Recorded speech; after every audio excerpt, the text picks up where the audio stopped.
Halo semuanya, perkenalkan nama saya Amelia dengan NIM 20621111001. Pada video pembelajaran kali ini, kita akan belajar bersama mengenai struktur asam nukleat. Kita awali dari definisi asam nukleat. Asam nukleat adalah senyawa kimia alami yang bekerja sebagai pembawa molekul informasi utama dalam sel. Asam nukleat adalah molekul polimer yang terbentuk dari 3 komponen dasar, yaitu pentosa atau gula dengan 5 atom karbon, fosfat, dan senyawa organik basa nitrogen. Jenis basa nitrogennya adalah purin atau pirimidin, sedangkan komponen gulanya dapat mengalami dehidrasi dan kehilangan gugus oksigen atau deoksi, sehingga asam nukleat terdapat dalam bentuk RNA dan DNA. Itu merupakan pengertian dari asam nukleat, tapi ditekankan kita pada video kali ini belajar tentang struktur asam nukleat. Struktur molekul asam nukleat disebut dengan mononukleotida atau nukleotida. Nukleotida ini sering berikatan satu sama lain membentuk polinukleotida. Polinukleotida akan membentuk senyawa polimer baru, yaitu DNA dan RNA. Ini merupakan struktur dari nukleosida dan nukleotida. Perbedaan antara keduanya akan saya jelaskan.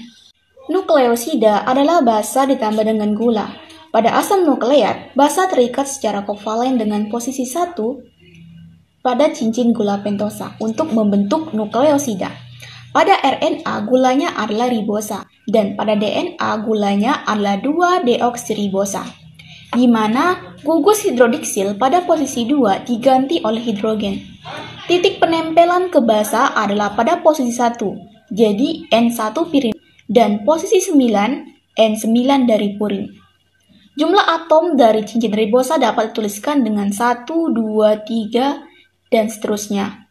Ini bertujuan untuk membedakan atom basa.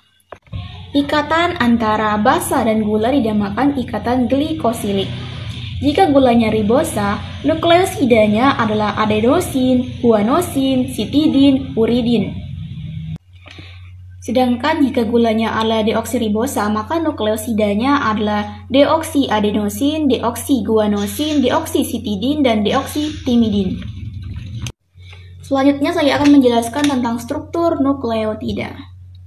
Nukleotida adalah gula, basa, dan gugus fosfat. Dalam gambar ada 3 fosfat, tetapi 2 akan dilepas ketika fosfat digabungkan dengan nukleotida dengan gula. Perhatikan fosfat terikat pada posisi 5 dari gula. Fosfat juga terikat pada posisi 3 dari gula untuk membentuk tulang punggung gula fosfat. Ini gambar ribonukleotida. Ingat, posisi 2 dari gula adalah OH, nukleosida dengan 1 fosfat dan basa sitosin, sehingga kita sebut sitidin 5 monofosfat. 1 nukleotida adalah 1 nukleosida dengan 1 atau lebih gugus fosfat yang terikat secara kovalen ke posisi 3 dan 5. Jika gulanya deoksiribosa, maka nama senyawanya adalah deoksinukleotida pada posisi 5 dari gula. Sampai dengan 3 fosfat membentuk adenosin 5-trifosfat atau ATP.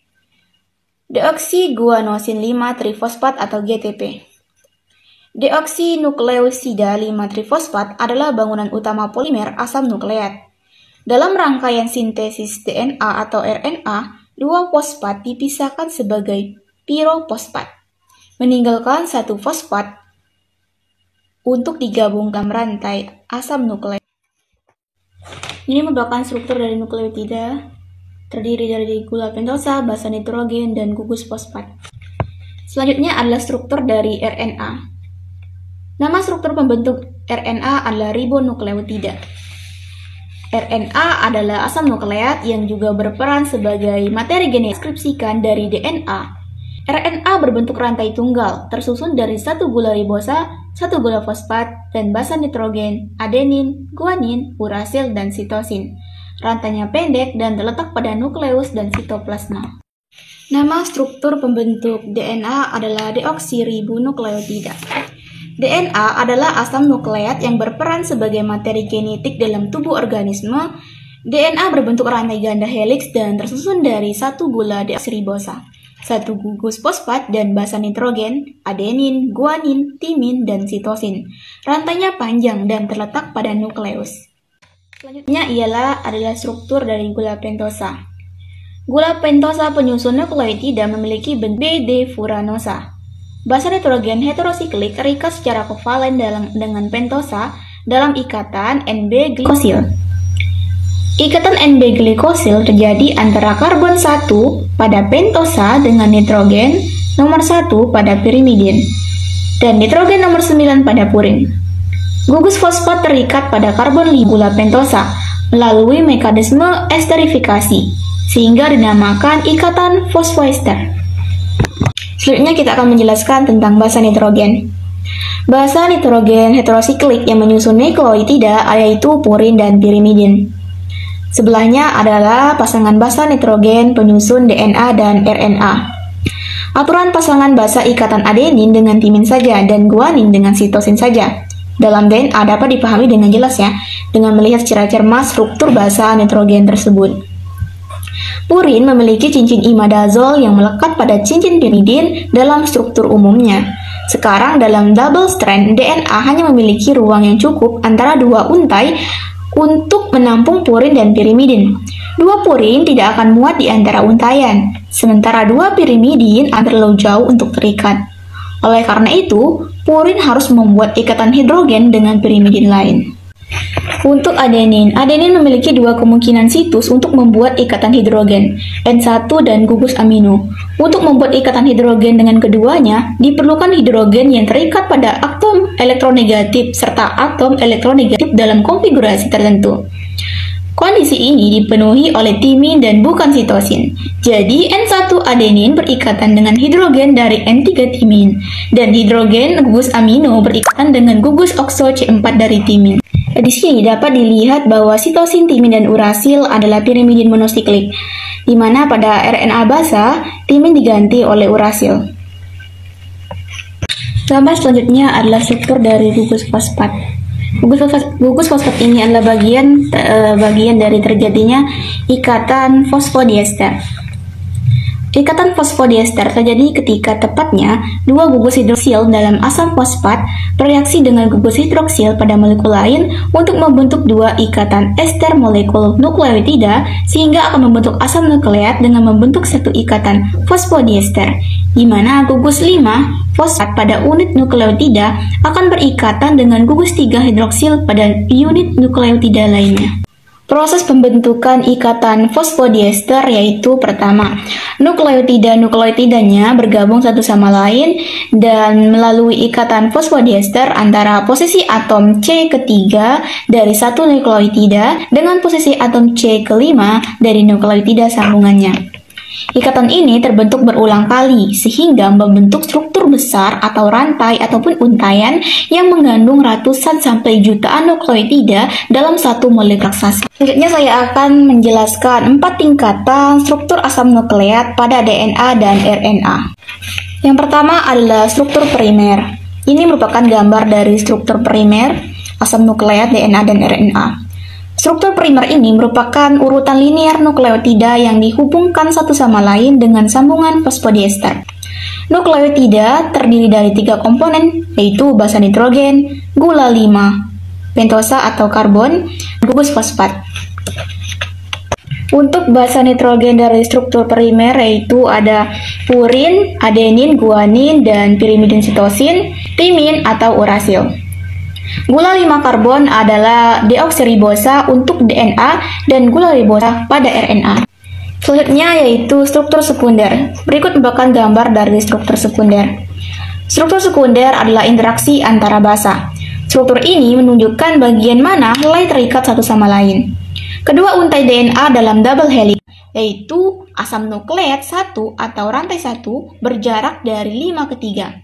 5 artinya ujung karena ujungnya fosfat berikatan dengan atom C pada pentosa nomor 5. Sedangkan ujung 3 karena di atom C berikatan dengan gugus OH. Makanya berjarak dari 5 ke 3. Contohnya yaitu DNA dan RNA. Selanjutnya struktur dari tersier dan kuarter. Pertama kita jelaskan mengenai struktur tersier. Struktur tersier adalah bentuk 3 dimensi di mana seluruh rantai dilipat.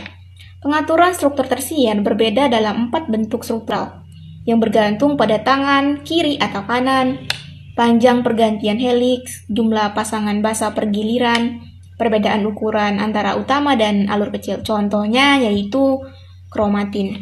Ini merupakan struktur kromatin, bisa dilihat yang warna hijau. Untuk struktur kuarter, pengertiannya adalah tingkat yang lebih tinggi dari organisasi asam nukleat. Struktur ini mengacu pada interaksi asam nukleat dengan molekul lain. Organisasi yang paling sering terlihat adalah bentuk kromatin yang menunjukkan interaksi dengan protein histon kecil. Contohnya kromosom. Ini merupakan struktur dari kromosom. Jadi, perihal tentang struktur asam nukleat itu, kita tekankan asam nukleat itu penting. Bagi kita sering bertanya sih, kenapa kucing bisa melahirkan kucing? Ataukah kucing bisa melahirkan tikus? Apakah bisa? Hal ini terjadi karena ada sesuatu zat yang mengatur. Ada sesuatu pola atau pesan yang ditangkap dan tersimpan terus-menerus dan turun-temurun, sehingga induk akan melahirkan generasi yang sama. Zat tersebut terdapat di seluruh dalam tubuh makhluk hidup, baik itu hewan, manusia, tumbuhan, atau bakteri. Zat tersebut adalah nukleotida atau yang kita pelajari saat ini asam nukleat yang ada dalam RNA dan DNA. Salah satu fungsi asam nukleat adalah sebagai agen penyimpan informasi genetik yang dipertahankan secara turun-temurun. Baik, sekian penjelasan dari saya mengenai struktur asam nukleat. Apabila ada kekurangan saya mohon maaf. Saya Amelia, mengucapkan terima kasih.